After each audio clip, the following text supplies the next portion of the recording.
Akar Abiasa Fitzuno, CEO dari PT Joska, ditetapkan menjadi tersangka oleh Bareskrim Mabes Polri. Dirinya dijerat dengan 4 pasal berlapis terkait tindak pidana pasar modal, yakni Pasal 103 ayat 1, Junto Pasal 30 dan atau Pasal 103 ayat 1, Junto Pasal 34 dan atau Pasal 104, Junto Pasal 30 dan atau Pasal 104, Junto Pasal 91 Undang-Undang Nomor 8 Tahun 1995 tentang pasar modal. Tidak hanya itu, dirinya juga disangkakan dengan tindak pidana pencucian uang, yakni Pasal 378 KUHP. Penetapan ini dilakukan pada 4 Oktober 2021, yang sebelumnya pihak kepolisian telah melakukan gelar perkara pada 7 September 2021. Selanjutnya, penyidik akan melakukan pemeriksaan terhadap tersangka serta melakukan pengiriman berkas perkara, ujar Kombes Mamun, Kasubdit 5 Direktorat Tindak Pidana Ekonomi Khusus Bareskrim Polri.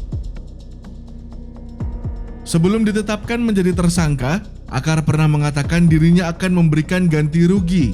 Ganti rugi yang dijanjikan Akar hanya 13 miliar rupiah, sedangkan kerugian mencapai 18 miliar rupiah dari 41 korbannya. Saya mencoba untuk tidak defensif dengan pemberitaan yang ada, tetapi melalui video ini, saya ingin mengajak dan mencari jalan tengah, memberikan solusi terbaik untuk semua pihak, ujar Akar Abiasa Fitzuno, CEO dari PT Joska. Akar juga diketahui memiliki 3 perusahaan lain yang terafiliasi dengan Joska, PT Amarta Investa Indonesia atau AII, PT Amarta Janus Indonesia atau AJI, dan PT Mahesa Strategis Indonesia. Karena itu, selain menetapkan Akar, Bareskrim Polri juga menetapkan Direktur Amarta Investa Indonesia, Tias Nugraha Putra, sebagai tersangka. Diketahui, kasus yang menyeret perusahaan penasihat keuangan tersebut berawal dari keluhan klien di media sosial soal kejanggalan layanan Joska.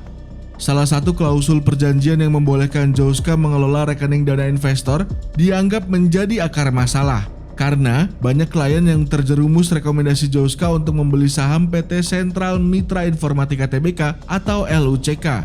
Setelah banyak dibeli, saham LUCK anjlok dan menyebabkan kerugian hingga 18 miliar rupiah. Satgas Waspada Investasi atau SWI OJK akhirnya menghentikan kegiatan Joska usai menemukan sejumlah fakta mengenai legalitas dan model bisnis perusahaan.